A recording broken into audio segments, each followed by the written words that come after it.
it's all well and good having the cheapest SLK 350 manual on the planet, but it's still an open diff car with fancy electric leather seats and all that. It's not really the dick about car I want, so I need to make some modifications. First up, bucket seats, and I'm doing it now. Turns out I've done it on Mercs before, and it turns out, even though I'm used to older Mercs, it's similar on these, where they're kind of easy. Like, if you ever fitted bucket seats, like proper bucket seats, not like ones that mount to like top mount things or whatever, ones where you're making your custom rails, shall we say, not ones where you can just buy a kit and bolt straight in. Sometimes it can be easy, sometimes it can be a nightmare. Like on my FCR X7, I remember us, like, we had to fit it in, plus get it low enough for me and a helmet and all that. We had to modify the floor. We literally had to cut and weld the floor. It was unbelievable job. But on Mercs, it tends to be quite easy.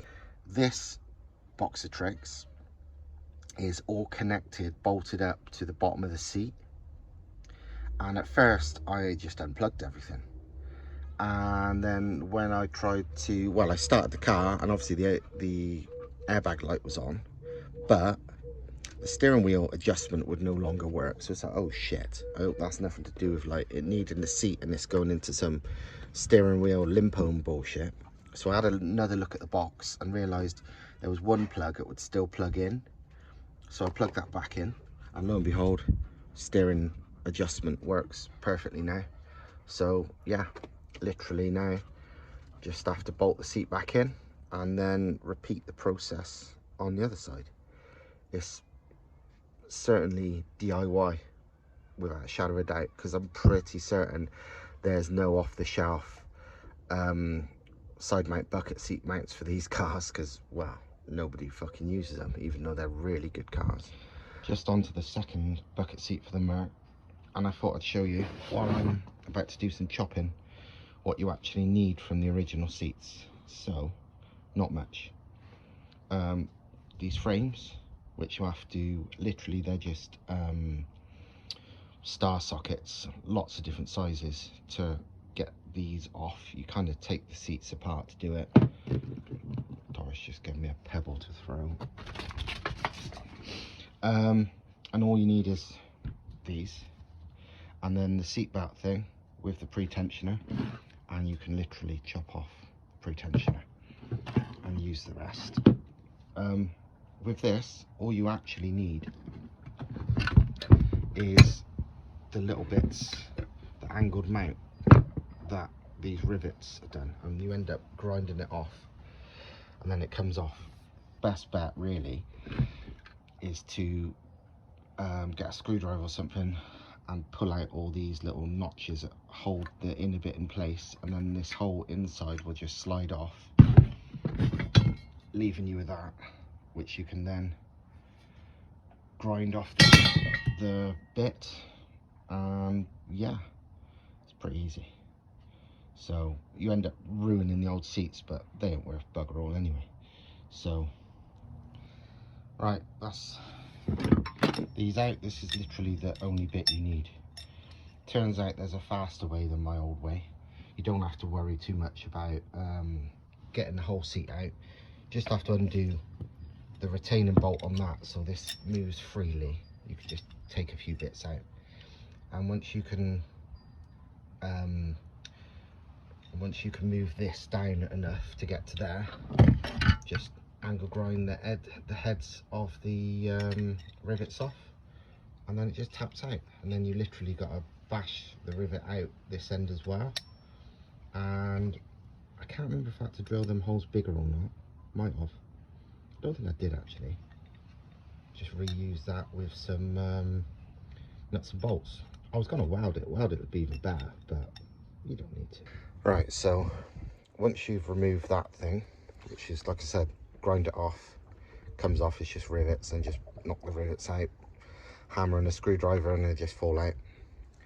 Then they're mounted back there. Oh, you have to remove, there's a little upwards lip there, cut that off. And then basically you've got a flat area for this to bolt to. Side mounts, it's going to be luck of the draw, because all side mounts are different. There's, you know, they're universal, but they're not all the same. So the holes, chances are, will have to be elongated or maybe re-drilled or whatever. These are just some random ones I had lying around. These are close. That's not so close.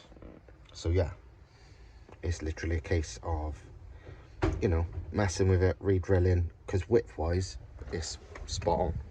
And these have got, you know, a bit of flex, so that's fine.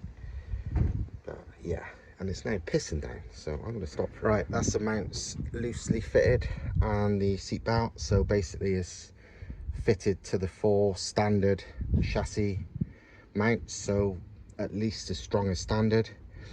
And then on the front, it's got 2 high tensile Allen key head nut and bolts just to bolt it down. I was thinking of welding those 2 pieces together, but to be honest, it's easier like this.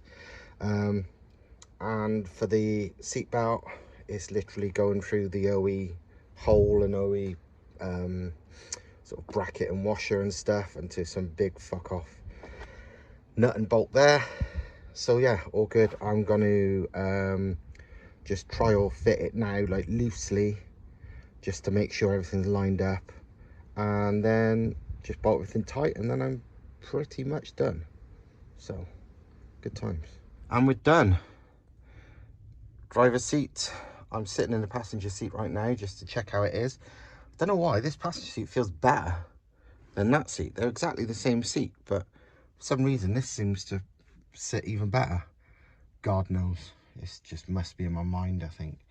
But yeah, next job when it turns up, and praying it'll fit, is going to be changing that bus steering wheel for a proper one. There it is from the outside of both seats, looking pretty badass. So yeah, I'd love one of those SLK blacks, but they're automatic only and they're about £1 bazillion, so I'm making my own version. But yeah, it does look really good.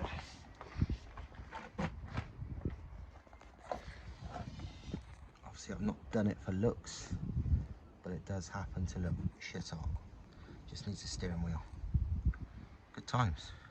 Next video, MR2 stuff.